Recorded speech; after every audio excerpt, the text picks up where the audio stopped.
You ever, well, okay, I'm pretty sure everybody's done this. Like, I have a little bit of this feel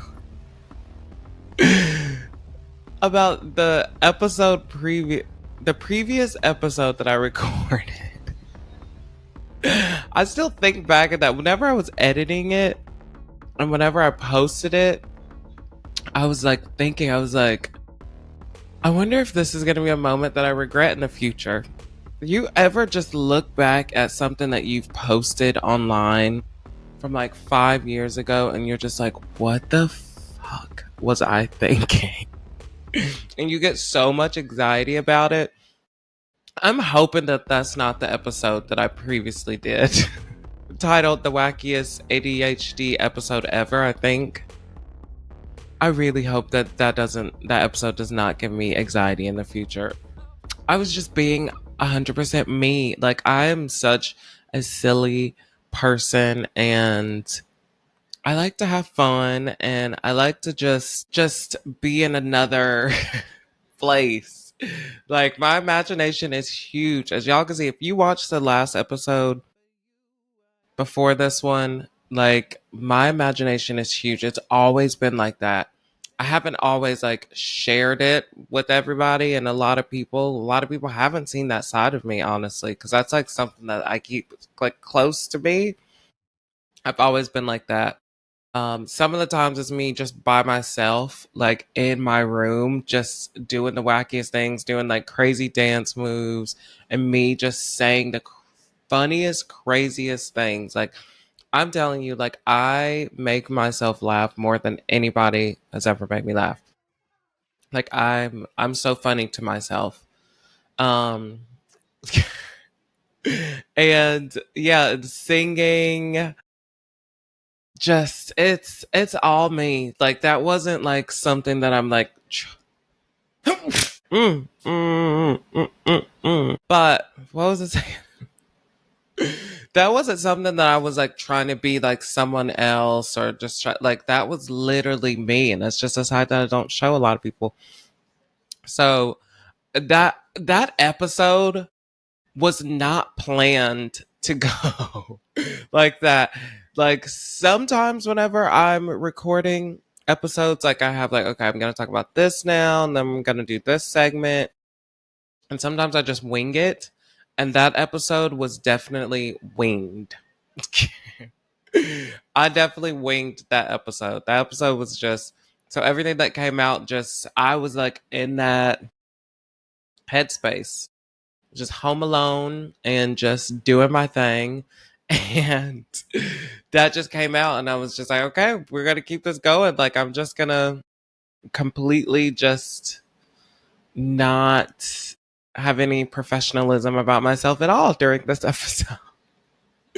And just be 100% me. And I was. And literally looking back at that episode, I crack up every time. Oh, just bit my tongue. What is up with me biting my tongue? I noticed that while editing that episode, I literally just kept biting my tongue. Um, but editing that episode, I literally laughed so much, and I even like watched it a few times after editing. I was just laughing. I was like, "What the f, Meli? What the if?" But yes, okay. Today we're gonna talk about a few things. I've had a busy past few days, so like this episode's not gonna be very long. For all you ADHDers. But yeah, we're just gonna talk about a few things really quick. Okay, so the first thing that I want to talk about is the Ryder Cup.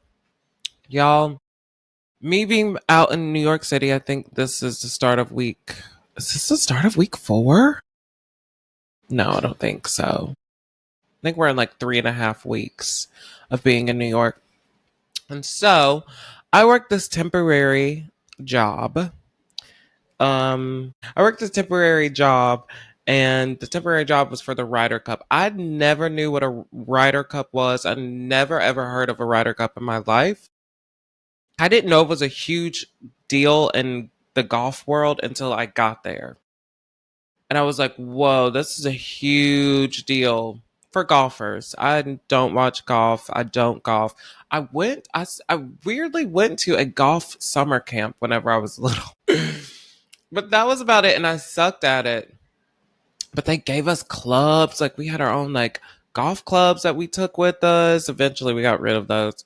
But we had our own like golf clubs and our own, they gave us like shirts and everything. It was nice. But yeah. Um so yeah, so I did some work there. I thought I was signing up to do some like concessions because I have so much experience in doing like concessions because I worked in like movie theaters. So yeah. No, I was back in the kitchen making like chicken sandwiches and hot dogs and cheeseburgers. I was like, this is not what I signed up for. Like, I thought I was gonna be like doing some cashier stuff and like, no, I was back in the kitchen. There was a lot of us back there. It was so great. There was thousands of people there. And so if you don't know what the Ryder Cup, like I didn't know what it was. Ryder Cup is a huge golf tournament and it's USA against Europe. And so there's just people from everywhere there. It was so packed. There was a lot of red, white, and blue on. And yeah, just a bunch of boring golf. And a bunch of golf fans getting drunk. So yeah, dealt with that. But yeah, so that's what I've been doing for the past few days. And I'm like, it's finally over. And so I'm just like, woo sa. So one thing that I wanted to briefly talk about is that it's just been released. What's the word? It's just been announced. It's just been announced that Bad Bunny is headlining the Apple Music Super Bowl 2026 halftime show. I think he's a perfect candidate for this. And he is the first one, he is the first single act Latino to perform. And justice for J-Lo and Shakira. They both they were amazing. They were amazing together. They did their thing. But both of them could have done the halftime show by themselves. Like Bad Bunny should not be the first Hispanic person doing the Super Bowl solo. He should not. Like I love Bad Bunny. Bad Bunny is great. His music is great. His vibe is great. The message that he sends out is great. But I think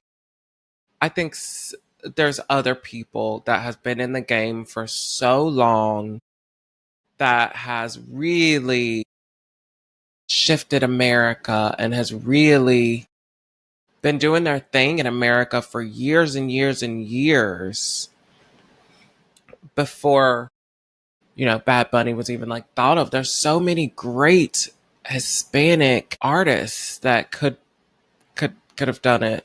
I'm trying to think. There's so many. There's so many. But I'm glad that Bad Bunny is, and I feel like the trend these days of the halftime shows have been more of like a current, ooh, like a current artists that are like thriving right now. I don't know. Correct me if I'm wrong, but I felt like back in the day, the halftime shows were people that was just like I guess like legends and like just iconic. Well, all of them have been iconic. I don't think there's been one Super Bowl show that wasn't an artist that was iconic. I think every person that they pick is iconic. But I feel like these past few years, maybe since Apple Music got a hold of it, it's no longer Pepsi, it's Apple Music. Maybe since they got a hold of it, it's more of like the current people that are popping now. Like, like thinking I'm like, okay, Taylor Swift's album's about to come out, but dang. But maybe it's too close to the Eras tour. She just did an Eras tour, which a lot of people went to the Eras tour. So they saw all of her performing her greatest hits and really like going through the whole catalog. So doing the Super Bowl halftime show, like less than a year after you just came off a whole tour, basically doing a halftime show, it's probably not a good idea. I think they do need to put some years between. Oh my gosh, that bird. I've never seen a bird like that. That bird is like a light green. Oh my God, and it blends in with the trees. Whoa. I've never. Okay. But yeah, I think they need to put some years in between the Eras tour and, you know, yeah. Because everybody that's seen the Eras tour, that has like watched it in theaters or seen it on Disney or even went to the Eras tour, they've seen her perform all of those. So it's just going to be like a repeat of that. It's not going to be like oh my God, this song, I totally forgot about this. And oh my God, she hasn't performed this in a while. And like, it's going to be like, oh yeah, we saw that on Eras tour, you know? So I think give it a few years, maybe put 3 to 5 years space between Eras tour and her performing the Super Bowl, so we can all be like, oh, like oh my gosh, her greatest hits, you know. So that yeah, back to Bad Bunny. Kudos to you, Bad Bunny. Bad Bunny's really been making his American waves. So like these past 2 years, he's really been like, because that's the thing. It's like if you want to be a global star known everywhere, you have to make an impact in America. You have to. America is just, it's that place, that entertainment, movie stars, music, mostly, I say mostly music is making a big impact in music. America, if you have a, yeah, if you do it big in America, you can do it big in a lot of places. That really will shoot you to superstardom.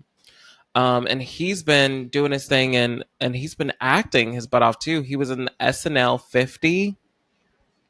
50th anniversary of SNL. He did, I think, a couple of skits in SNL, and that's a big deal. There were some big names at the SNL 50th anniversary. And I think he even did like, he did the show and he also did a little funny thing in the concert. And then he was also in the new Happy Gilmore movie, which was a big deal and some huge names were in there. So he's really making waves. Like, and then his music is obviously so good. So like he's doing his thing. And Bad Bunny is, after doing this halftime show, he is going to be unstoppable. He is going to hit heights that has never hit before. And he's a great person. I never hear anything bad about Bad Bunny. He just does his thing. He kind of minds his business and does his thing. So kudos to him. Okay. And some other news. Selena Gomez and Benny Blanco has officially tied the knot. That makes me so happy. Like, Selena has been through so much and just she's been put through the ringer, and she's someone that her situation, because I don't want to get like all up in it. We all know the situation, what happened, but she was like our millennial Jennifer Aniston in a way. They both came from huge shows. They've both been in a business since they were children. They both came from like huge shows, Friends and Wizards of Waverly Place, well known. And they, at one point of their careers, at one point of their lives, they dated a man. They both dated men that were just superstars, that was larger than life. These huge forces in the industry and entertainment. Huge. Their names is known everywhere. And there's no one that it's like, who? Whenever you say their name, like it's like their names are huge. And they they both went through public breakups, and they both were, their relationships sometimes overshadowed their professional career, and people focus on that more and people gravitate towards that more, and you get questions brought up every time. And yeah, where was I going with this? Oh, okay. So, and then, she dated other people and yeah, all of that. But her finally finding her Prince Charming. And Benny's great. Like, I'm talking like I know these people. I do not. But from what I've seen of like Benny, I've seen different interviews, I've seen different videos that he's been in, and he's just a great dude. From what I can see, like he is a great dude. And from other people talking about Benny, he's just a great, honest dude that minds his business, that supports his friends and his loved ones, that love what he does. He's living his dreams. He's doing what he always wanted to do. And he's just living his dreams. He's living his life. He's minding his business. He's loving and caring. And he's gentle too. And he's sensitive and gentle. And that's what Selena needed, because her life can get a little hectic and a lot can be happening at once. So like, I'm glad that she has that support system. I'm happy for both of them. They're both just great. And I'm happy for both of them. I'm happy for you more than I am, even if I can't understand. Okay.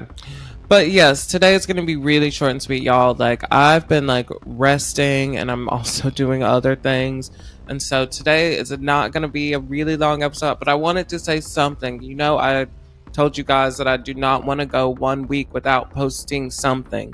So even if it's this like quick clip of something, I'm going to post it so I can make sure I keep up. My deal of the bargain is to come